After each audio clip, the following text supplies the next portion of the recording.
When my daughter died under suspicious circumstances, I inherited an old cabin in the countryside, while my son-in-law got $116 million and the beach mansion. 2 days later, what I found in that cabin made his house fill with police. Subscribe to the channel for more stories like this and comment the city you're watching from. My name is Raymond and I'm 54 years old. 3 weeks ago, I buried my daughter, Sarah. Today I learned she didn't want me to have anything.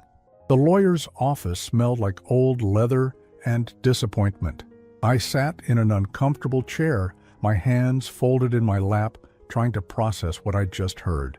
Sarah's will was being read, and with each word I felt smaller, more invisible. To my beloved husband Marcus, the lawyer continued in his monotone voice, I leave our beachfront mansion valued at $12 million, along with my entire investment portfolio, totaling $104 million. Marcus squeezed his mother's hand, both of them wearing expressions of barely contained satisfaction. His mother, Patricia, had made it clear from the moment I walked in that she considered me an unwelcome guest at this reading. She'd actually moved her purse from the chair beside her when I tried to sit down. And to my father, Raymond Mitchell, the lawyer paused, glancing at me with what might have been pity. I leave the cabin property located at 1847 Pine Ridge Road. That was it. A cabin. I knew the place. A rundown shack in the mountains that Sarah had bought years ago but never visited. The roof leaked, the foundation was cracking, and it was worth maybe $20,000 on a good day. Marcus cleared his throat. Did she mention the condition of that property? Because I drove by it once, and honestly, it's practically condemned. Patricia laughed, a sharp sound that made me flinch. Well, I suppose it's appropriate. Sarah always said her father preferred simple things. The lawyer ignored them and continued reading, but I wasn't listening anymore. My chest felt tight, like I couldn't get enough air. Sarah had left her husband, a man she'd known for only 5 years, everything. Her father got a shack. I thought about the last time I saw her. It was at Christmas 6 months ago. She'd been distant, cold even. When I tried to hug her goodbye, she barely tolerated it. I'd attributed it to stress from work, maybe problems in her marriage I didn't know about. Now I wondered if she'd simply stopped loving me. Is there anything else? Marcus asked, checking his expensive watch. The lawyer shook his head. That concludes the will. Mr. Mitchell, you'll need to sign these documents to claim the property. I signed where he pointed, my hand shaking slightly. Marcus and Patricia were already standing, discussing dinner plans, as if I wasn't there. Raymond, Marcus said as we walked toward the parking garage, if you need help cleaning out that cabin before you sell it, I know some guys who do estate cleanouts. They're not cheap, but given your situation, I'm sure we could work something out. His tone was patronizing, the way you'd talk to a child or someone you pitied. Patricia nodded approvingly. That's very generous of you, Marcus, she said. Not everyone would be so kind to a father-in-law who... He paused dramatically. Well, who clearly wasn't as important to Sarah as he thought. The words hit me like a physical blow. I opened my mouth to respond, but nothing came out. What could I say? The will spoke for itself. Think about it, Marcus continued, pulling out his phone. I've got to run a conference call with Tokyo. Patricia, shall we grab dinner at that new place downtown? They walked away, leaving me standing alone in the concrete garage. Their laughter echoed off the walls as they discussed their plans, their new wealth, their bright future. I stood there for 10 minutes, maybe longer, trying to understand how I'd become such a stranger to my own daughter. The drive home to my small apartment felt longer than usual.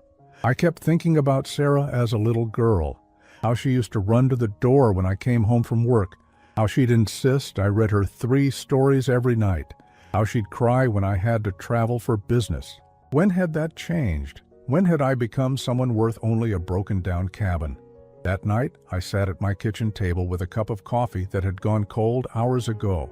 I stared at the property deed, trying to make sense of it all. The cabin was located about 2 hours north in an area I'd never been to. Sarah had bought it 4 years ago, right after her promotion at the marketing firm. She'd mentioned it once or twice, saying it was an investment property, a place to get away from the city. I'd never seen it, never been invited to see it. My phone rang, startling me out of my thoughts. It was my sister Linda calling from Phoenix. "Ray, I'm so sorry about the will reading," she said without preamble. "Marcus called Patricia, and Patricia called her sister, and well, you know how these things go." Of course. The family gossip network was faster than the internet.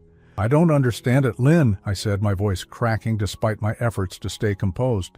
"Sarah was everything to me. After Marie died, she was all I had left. I thought she knew that." Linda was quiet for a moment. "Maybe there's more to it, Ray. Maybe there's a reason she left you that cabin specifically." "What reason? It's a dump, Lynn." Marcus made sure to mention that in front of everyone. "I don't know," she admitted. "But Sarah was smart. She didn't do anything without a reason." After we hung up, I poured myself a whiskey and sat on my small balcony. The city lights blurred through my tears, and for the first time since Sarah's funeral, I let myself really cry. Not the dignified, controlled grief I'd shown at the service, but the raw, ugly sobs of a man who'd lost everything that mattered. I cried for my daughter, for the relationship I thought we'd had, for the father I'd apparently failed to be. I cried for my wife Marie, who died 10 years ago and couldn't see how our daughter had turned out. Most of all, I cried for myself, for the loneliness that stretched ahead of me like an empty road. By the time I went to bed, I'd made a decision. I'd drive up to the cabin tomorrow, assess the damage, and put it on the market as quickly as possible. I'd take whatever money I could get from it and try to build some kind of life for myself. Maybe move closer to Linda in Phoenix, where at least someone still wanted me around. I had no idea that tomorrow would change everything I thought I knew about my daughter, about her death, and about the man she'd married. The drive to Pine Ridge Road took me through winding mountain roads I'd never seen before. My old Honda struggled with the steep grades, and I found myself wondering why Sarah would buy property in such a remote location. It wasn't like her to choose isolation over convenience. When I finally found 1847 Pine Ridge Road, my heart sank. Marcus hadn't been exaggerating. The cabin looked like it had been abandoned for decades, not just a few years. The wooden siding was gray and weathered, several shingles had fallen from the roof, and the front porch sagged dangerously to one side. I parked in what used to be a driveway but was now mostly weeds and gravel. The silence was complete. No traffic, no neighbors, just the whisper of wind through pine trees. I sat in my car for a few minutes, gathering the courage to go inside. The front door was locked, but the key was exactly where Sarah had left it, according to her attorney, under a fake rock beside the steps. The lock was stiff, like it hadn't been used in months, maybe longer. Inside, the cabin was worse than I'd imagined. Dust covered everything, and the air smelled musty and stale. There were mouse droppings in the corners, and I could hear something scurrying in the walls. The kitchen faucet dripped steadily into a sink stained brown with rust. I walked through the small space, taking inventory. Living room with a stone fireplace, tiny kitchen, one bedroom, and a bathroom that made me grateful I'd used the gas station restroom on the way up. The whole place couldn't have been more than 600 square feet. What struck me most was how empty it felt, not just of people, but of personality. There were no photographs, no personal touches, nothing that said Sarah had ever spent time here. It was like she'd bought it and simply forgotten about it. I was about to leave when something caught my eye. In the bedroom, partially hidden behind a warped door that wouldn't close properly, was an old wooden desk. It looked out of place, newer than everything else in the cabin and in much better condition. I walked over to examine it more closely. It was a beautiful piece, solid oak with brass handles on the drawers. The kind of desk Sarah would have chosen. She'd always appreciated quality furniture. I tried the top drawer, expecting it to be empty like everything else. It was locked. I found that strange. Why would Sarah lock an empty drawer in an abandoned cabin? I tried the other drawers. They opened easily, revealing nothing but dust and the occasional spider. I spent the next hour searching for a key, checking under cushions, behind books, even inside the old coffee cans in the kitchen. Nothing. Finally, frustrated and ready to give up, I remembered something my father had taught me when I was a boy. Sometimes people hide keys in obvious places that seem too obvious to check. I ran my fingers along the underside of the desk, feeling for anything taped or attached. Nothing. Then I tried the very back of the bottom drawer, the one place most people never think to look. My fingers found it, a small key taped to the wood, hidden where only someone really searching would find it. The key fit perfectly in the top drawer's lock. My hands were shaking as I turned it, though I couldn't say why. Inside the drawer I found something that made my breath catch. A manila folder, thick with documents, and on top of it, an envelope with my name written in Sarah's careful handwriting. I picked up the envelope with trembling fingers. It was sealed and heavy, like it contained several pages. I sat down in the desk chair, staring at my name on the envelope. Why would Sarah leave me a letter in a locked drawer in a cabin she'd never told me about? I opened it carefully, not wanting to tear whatever was inside. 3 sheets of paper covered in Sarah's handwriting. The date at the top was from 6 months ago, right around Christmas, the last time I'd seen her. "Dad," it began, and my eyes immediately filled with tears. She hadn't called me Dad in years, not since she'd started dating Marcus. "If you're reading this, it means something has happened to me and you found your way to the cabin like I hoped you would. I know you must be confused and hurt about the will, about why Marcus got everything and you only got this old place. I need you to understand, it wasn't because I didn't love you. It was because I love you more than anything in the world." I had to stop reading and wipe my eyes. The relief was overwhelming, but it was mixed with a growing sense of dread. Why would Sarah write a letter like this? And what did she mean about something happening to her? I continued reading. "Dad, I've discovered something about Marcus, something terrible. I can't tell you directly because he watches everything, my phone, my emails, even my conversations. He's become suspicious and controlling, and I'm afraid of what he might do if he knew I was onto him. I bought this cabin as a safe place, somewhere he doesn't know about, where I could keep evidence and write down what I've learned. If something happens to me, I need you to know the truth. Marcus isn't who he pretends to be. The folder in this drawer contains bank statements, emails I printed before he could delete them, and photographs I took secretly.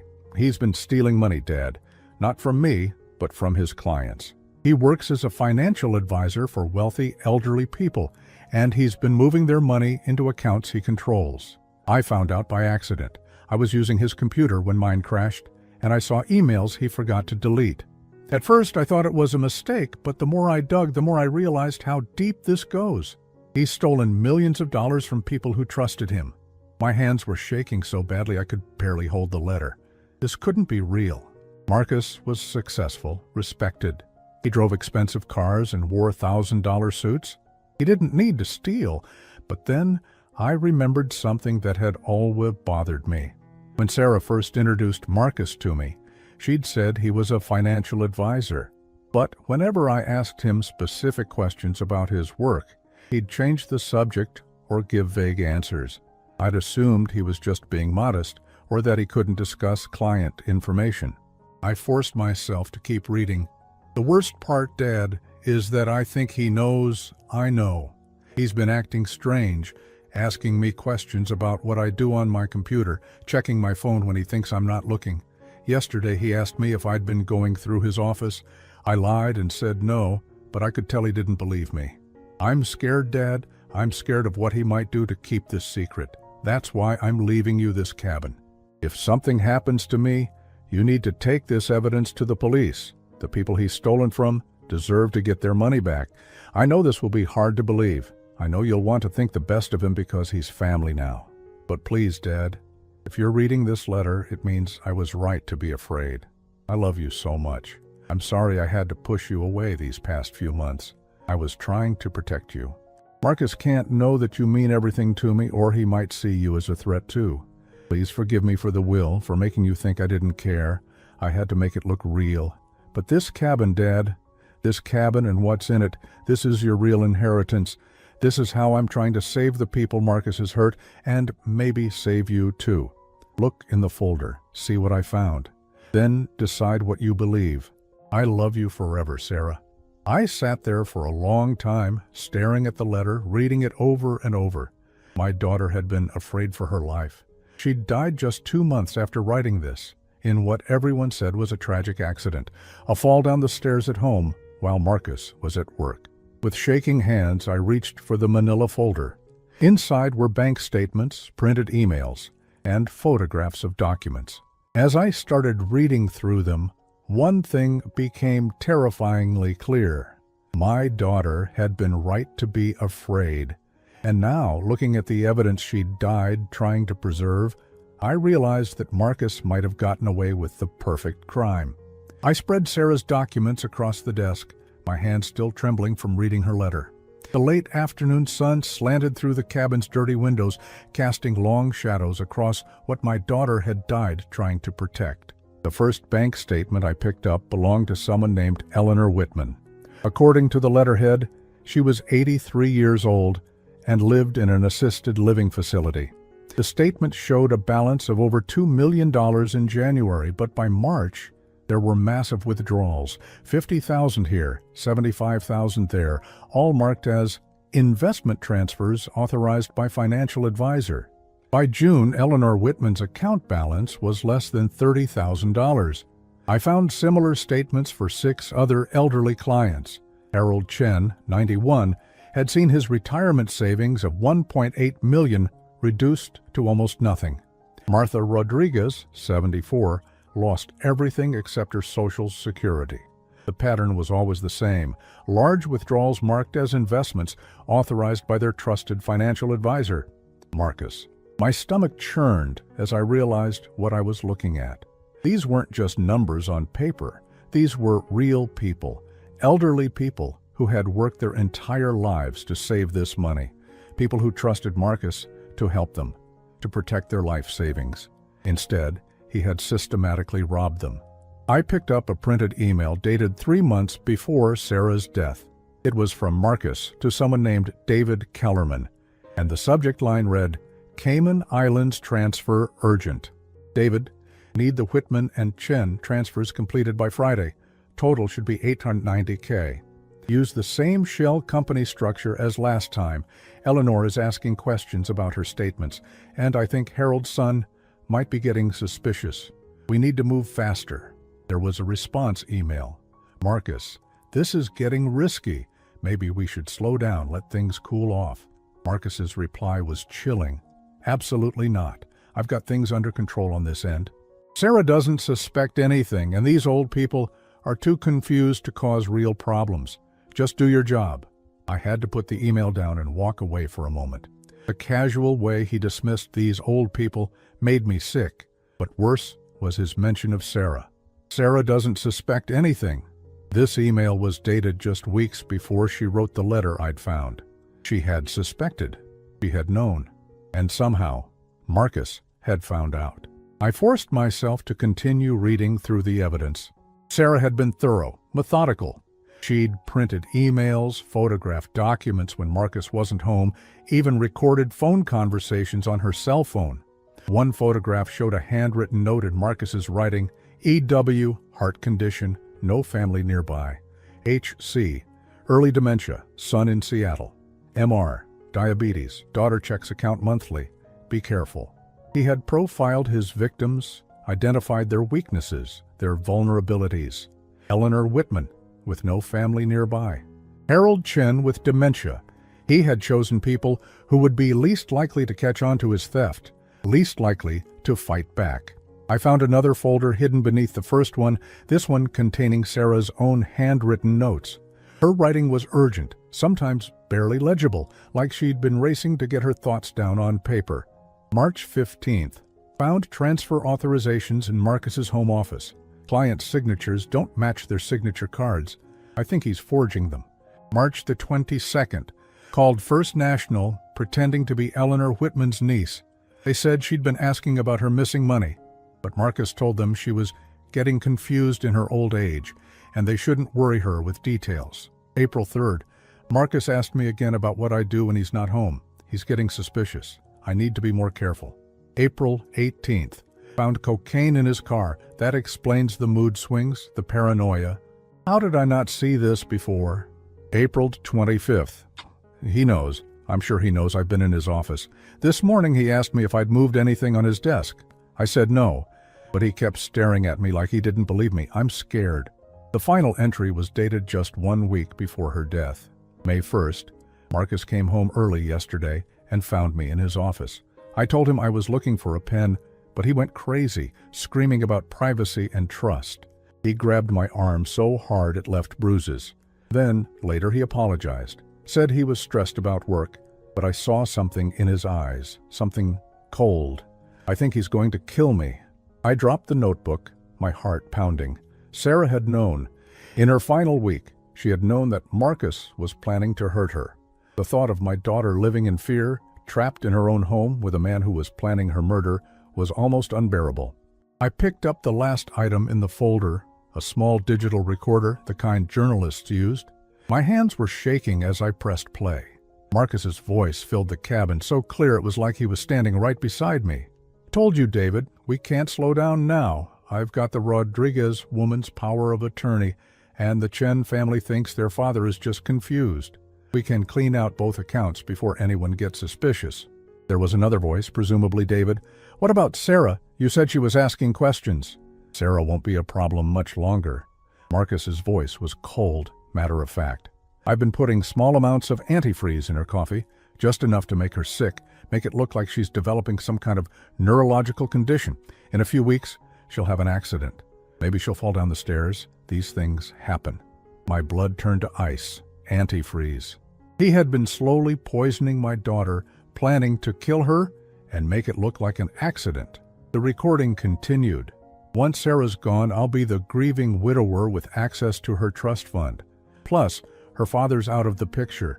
She barely talks to him anymore. No one will question anything." I had to turn off the recorder. I couldn't listen to any more. Marcus had planned everything. He had systematically isolated Sarah from me, stolen millions from vulnerable elderly people, and then murdered my daughter when she discovered his crimes. And he had gotten away with it. The police had ruled Sarah's death an accident. He had inherited everything, just as he'd planned. He was living in her beach house, spending her money, while his victims struggled to understand where their life savings had gone.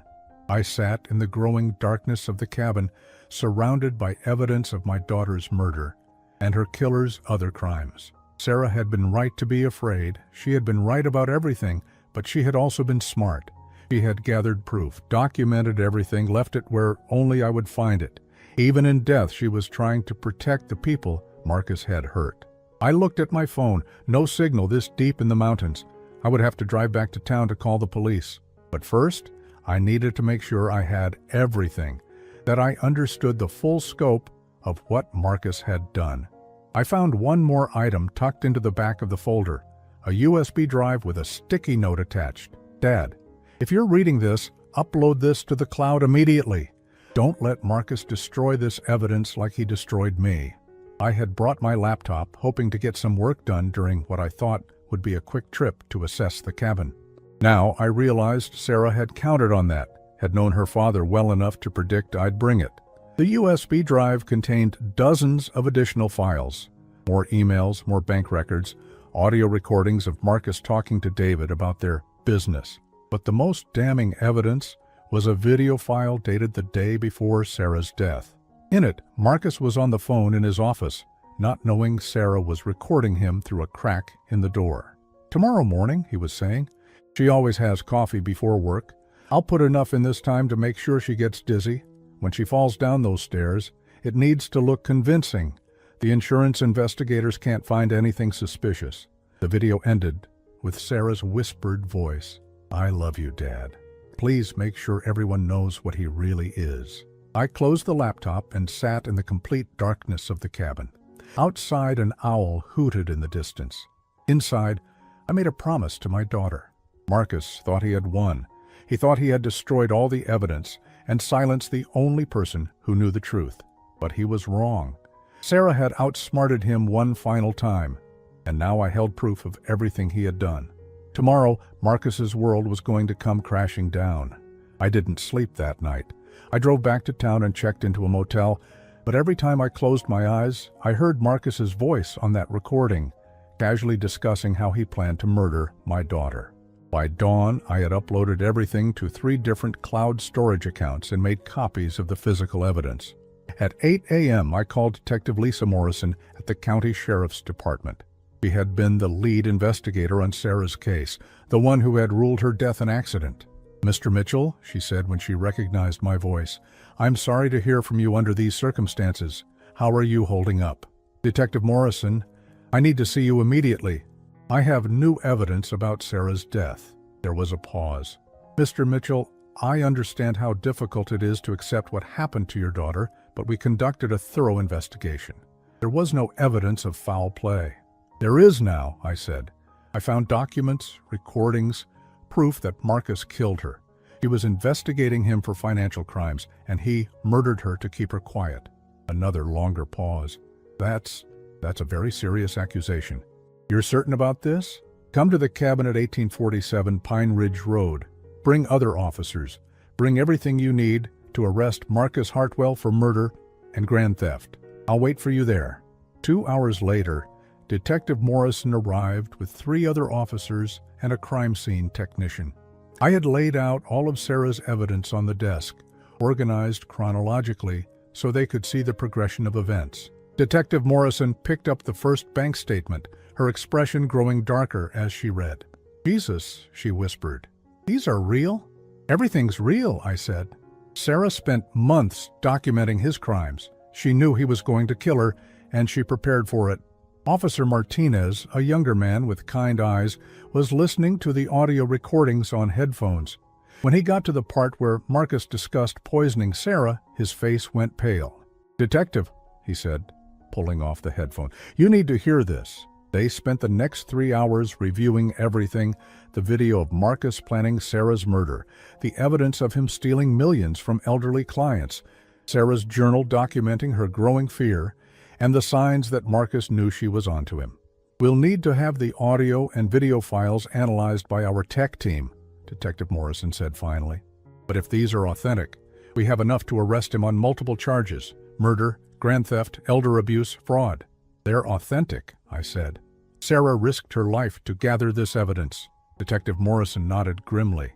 "We'll get him, Mr. Mitchell. But I need you to stay away from Marcus until we make the arrest. Don't contact him. Don't go near the house. Let us handle this." I drove home with a sense of anticipation I hadn't felt in months. For the first time since Sarah's death, I felt like I was doing something meaningful, something that honored her memory. But Marcus had other plans. That afternoon, as I was organizing Sarah's evidence one final time before turning it all over to the police, my doorbell rang. Through the peephole, I saw Marcus standing on my porch wearing one of his expensive suits and his practiced smile. My heart started racing, but I forced myself to remain calm. I opened the door, acting surprised to see him. "Marcus," I said, "and what brings you by?" His smile was perfect, but something in his eyes was different, colder, more calculating. "Raymond," he said, "I hope you don't mind me dropping by unannounced. I was in the neighborhood, and I realized we haven't really talked since the funeral. I wanted to check on you, see how you're doing." I stepped aside to let him in, my mind racing.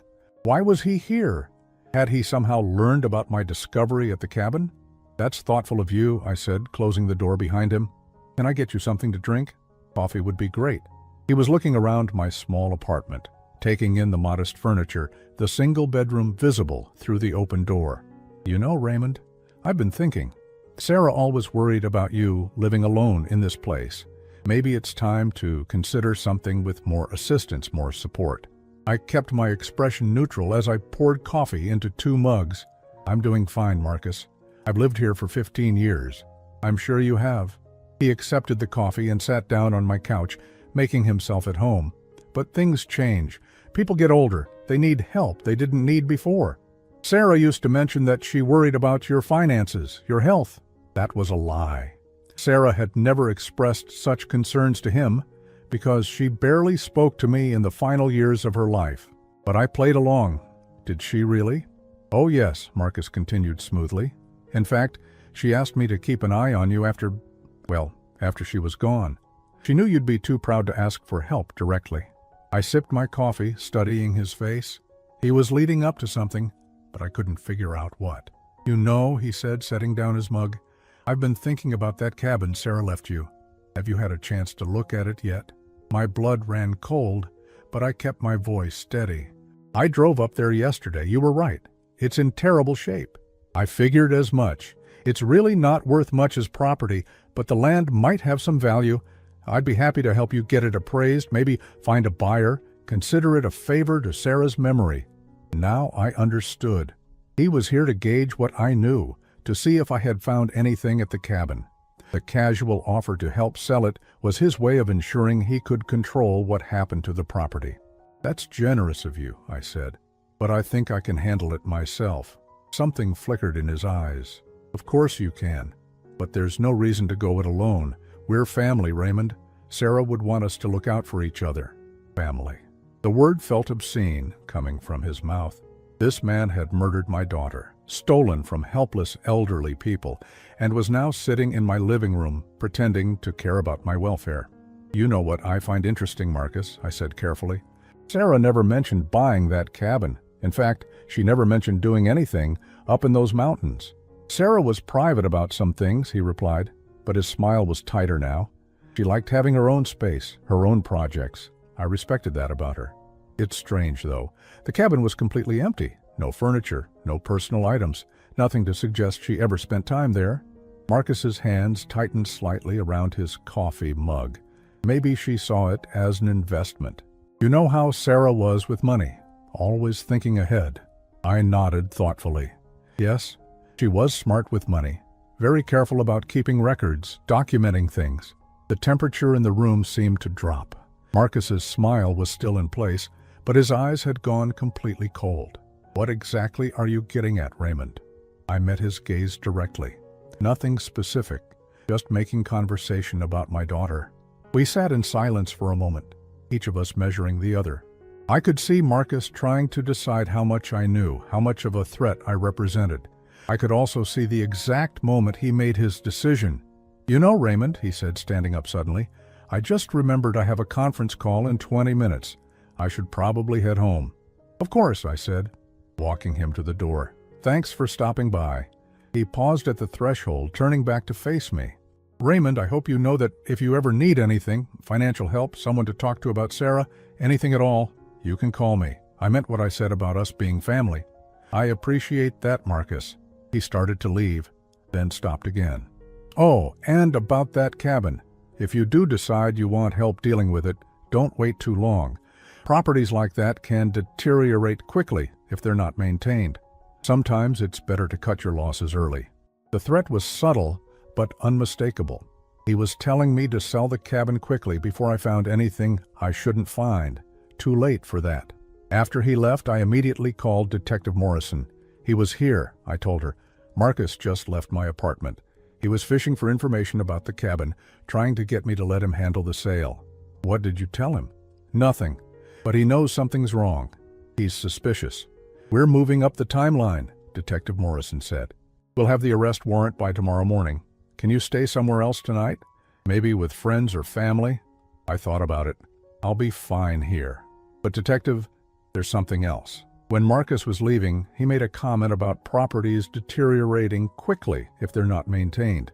I think he might try to go to the cabin, maybe try to destroy evidence. "We'll have officers watching the property starting tonight, and we'll have someone watching your apartment too, just in case." After I hung up, I double-checked that all the doors and windows were locked, then settled in to wait. Tomorrow, Marcus would be arrested. Tomorrow, Sarah would finally have justice. But tonight, I couldn't shake the feeling that Marcus wasn't done with me yet. I was right. At 3 a.m., my phone rang. I jerked awake, disoriented, and immediately afraid. The caller ID showed a number I didn't recognize. "Hello? Mr. Mitchell, this is Officer Davis with the Sheriff's Department. Detective Morrison asked me to call you. We just arrested Marcus Hartwell at his residence."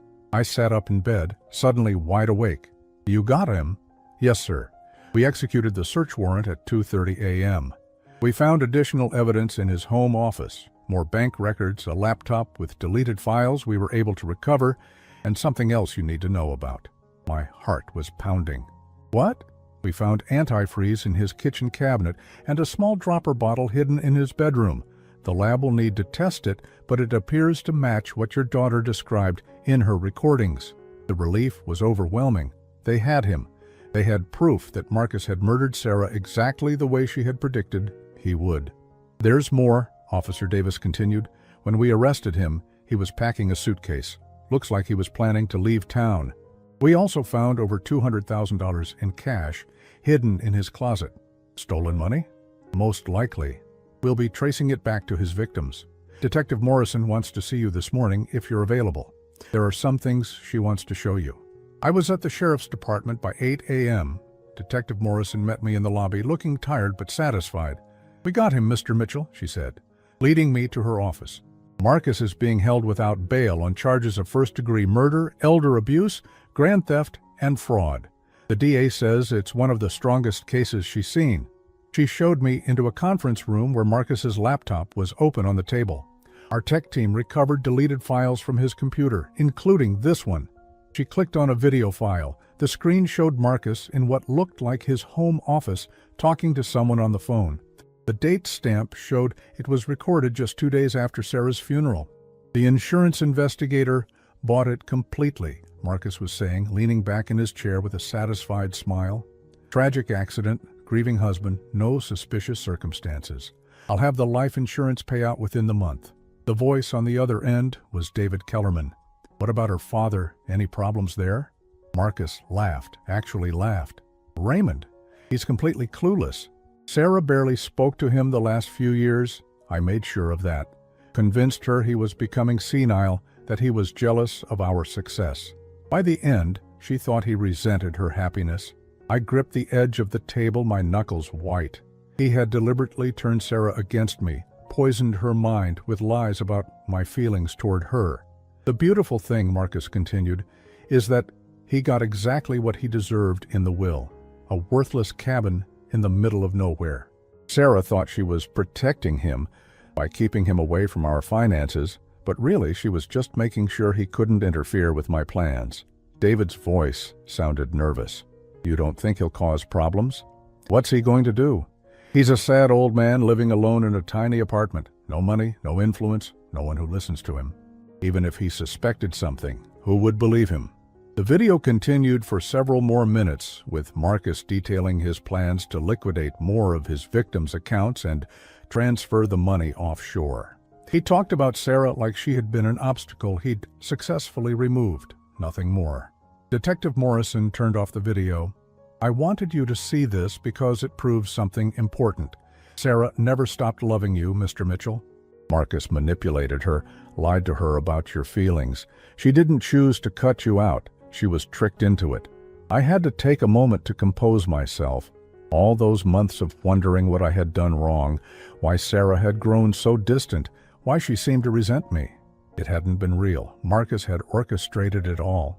"There's something else," Detective Morrison said gently. "We found this in Sarah's belongings at the house. Marcus had hidden it, but our search was thorough.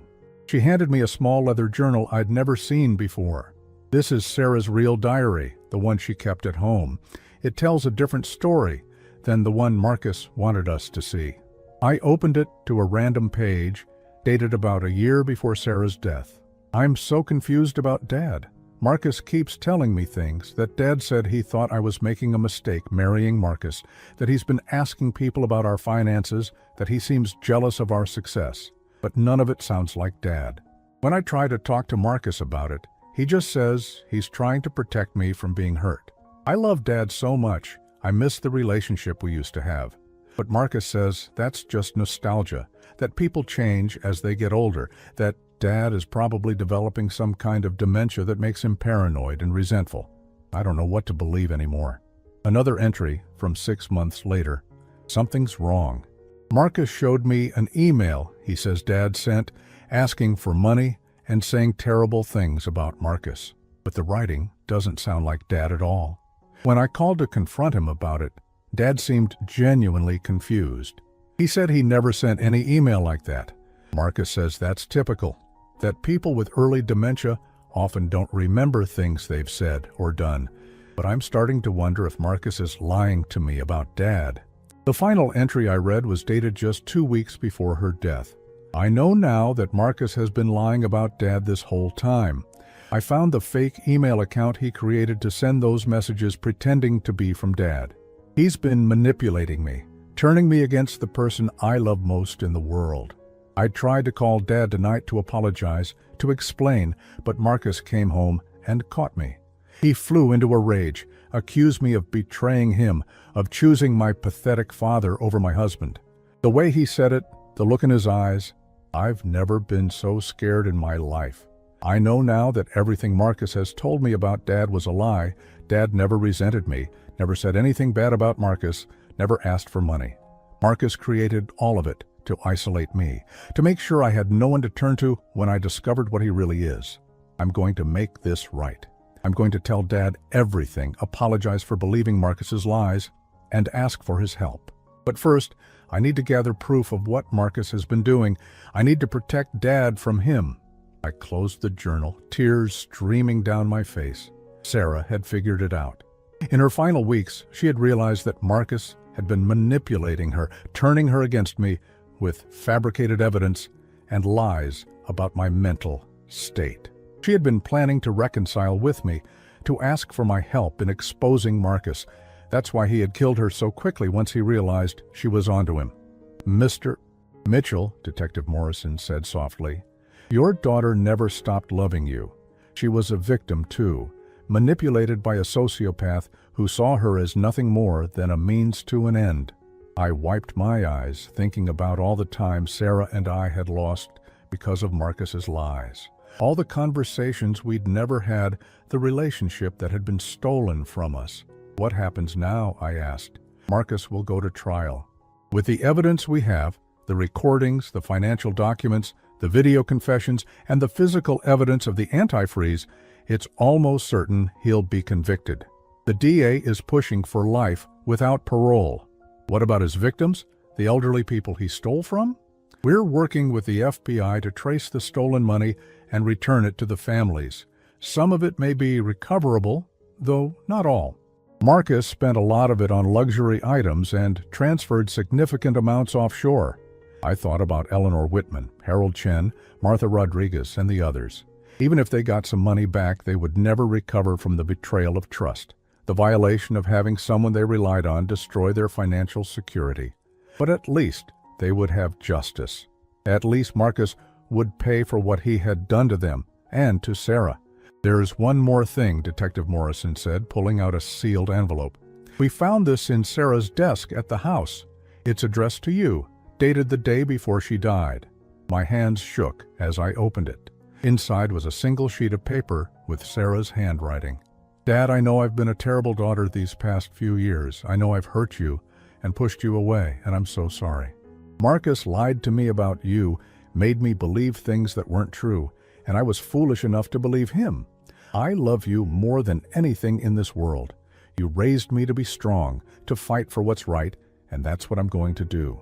I'm going to stop Marcus, and then I'm going to spend the rest of my life making up for the time we've lost.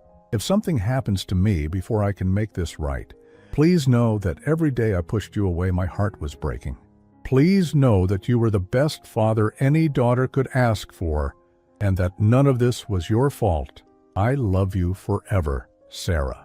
She had written this letter the day before Marcus killed her.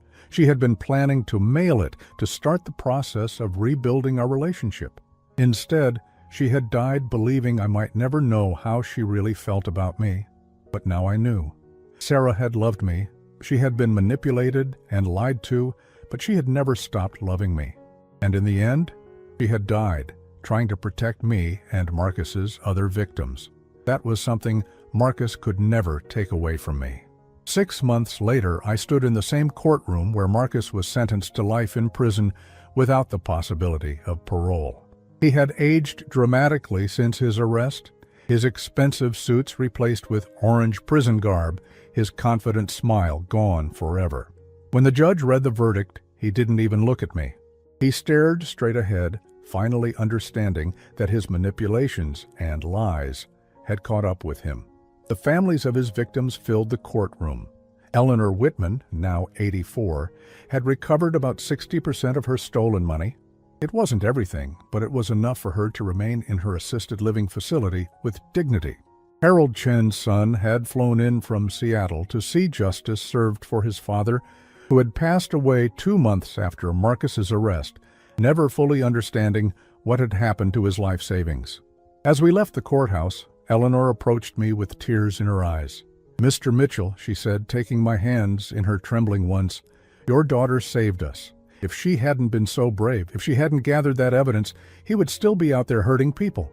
I squeezed her hands gently. She would be glad to know that justice was served. The legal proceedings had revealed even more of Marcus's crimes. The FBI had discovered that he and David Kellerman had been running their operation for over 3 years, stealing from dozens of elderly clients across multiple states. The total theft exceeded $15 million, making it one of the largest elder fraud cases in the region's history. More importantly for me, the investigation had uncovered the full extent of Marcus's manipulation of Sarah. Phone records showed he had been intercepting her calls and texts, preventing many of my attempts to reach her from ever getting through. He had created fake social media accounts to send me cruel messages that appeared to come from her, and had even hired someone to call me pretending to be Sarah, saying hurtful things designed to make me stop trying to contact her. The depth of his deception was staggering. For 3 years, he had systematically destroyed my relationship with my daughter, all while planning to eventually murder her for her inheritance. But Sarah had outsmarted him in the end. After the trial, I drove back to the cabin on Pine Ridge Road. It looked completely different now. I had spent the past months renovating it, turning it from a rundown shack into a comfortable retreat. The roof was repaired, the foundation stabilized, and the interior completely remodeled with modern appliances and furniture. But I had kept Sarah's desk exactly as she left it, as a reminder of her courage and love. The cabin sat on 12 acres of beautiful mountain forest, with a stream running through the back of the property and wildlife that reminded me daily of the peace Sarah had tried to give me. She had chosen this place carefully, remote enough for privacy, but accessible enough that I could live here comfortably, because that's what I had decided to do. I sold my apartment in the city and moved to the mountains permanently. The life insurance money from Sarah's policy, money Marcus never got to touch, had been more than enough to renovate the cabin and set me up for a comfortable retirement. But more than that, I had discovered something in the cabin that even Sarah didn't know she had left me. While doing renovations, the contractors had found a second hidden compartment in the cabin's foundation. Inside was a safety deposit box key and a note in Sarah's handwriting. "Dad, emergency fund in case Marcus tries to take everything. Box 2847 at Mountain Trust Bank. I love you. Likely." The safety deposit box contained $400,000 in cash and gold coins, money Sarah had been secretly setting aside for years, long before she discovered Marcus's crimes. She had been preparing for the possibility that she might need to leave him, and she had made sure I would be provided for if something happened to her.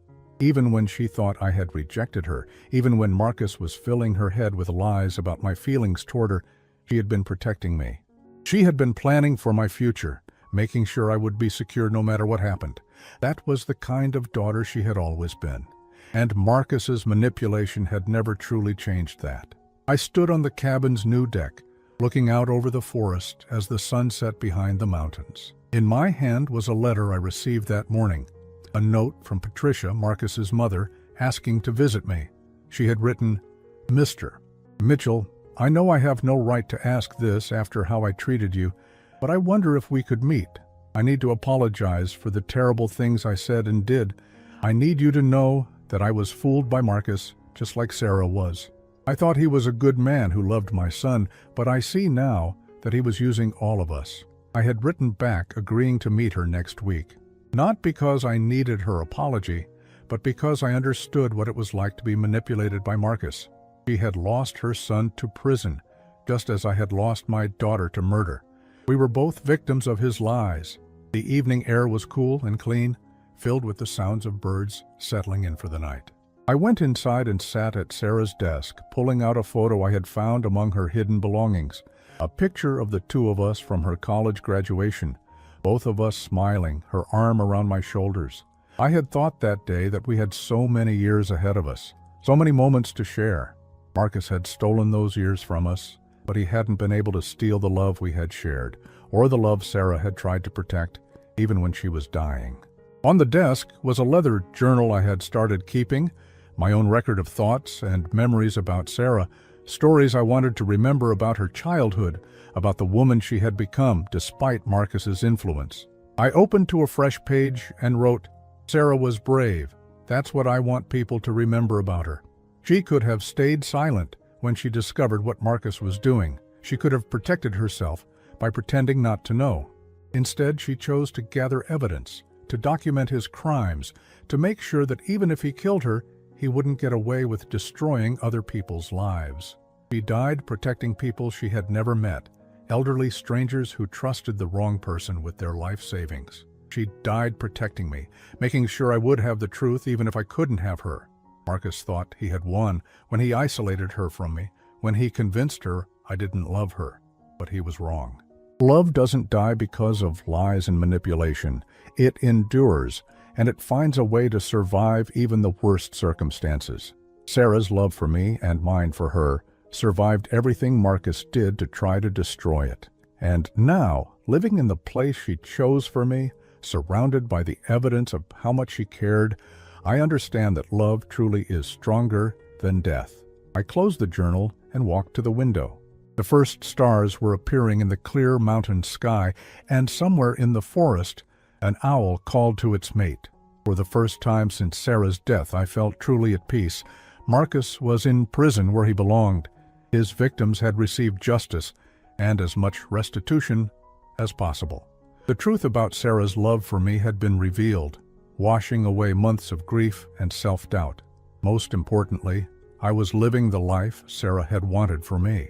Safe, comfortable, surrounded by beauty and peace. She had given me this place, this sanctuary, along with the financial security to enjoy it. Tomorrow I would continue the work I had started, writing letters to newspapers and law enforcement agencies about elder fraud, sharing Sarah's story to help protect other families from people like Marcus.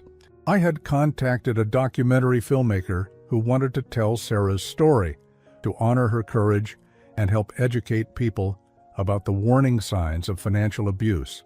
Sarah's death would not be in vain. Her courage would continue to protect people long after Marcus was gone. But tonight, I simply sat on the deck she had unknowingly given me, listening to the peaceful sounds of the forest, grateful for a daughter who had loved me enough to outsmart a killer and leave me not just evidence of his crimes, but proof of her enduring love. Marcus had tried to destroy us both, but we had survived. Sarah through the justice she had made possible, and me through the new life she had provided. In the end, love and courage had defeated manipulation and murder. Sarah would have been proud of that victory, and I planned to spend the rest of my life making sure her sacrifice continued to matter. The cabin on Pine Ridge Road had seemed like a cruel joke when I first inherited it. Now, I understood it was the greatest gift a daughter could give her father. Not just a home, but a testament to love that no amount of evil could destroy. I was finally home, and Sarah was finally at peace.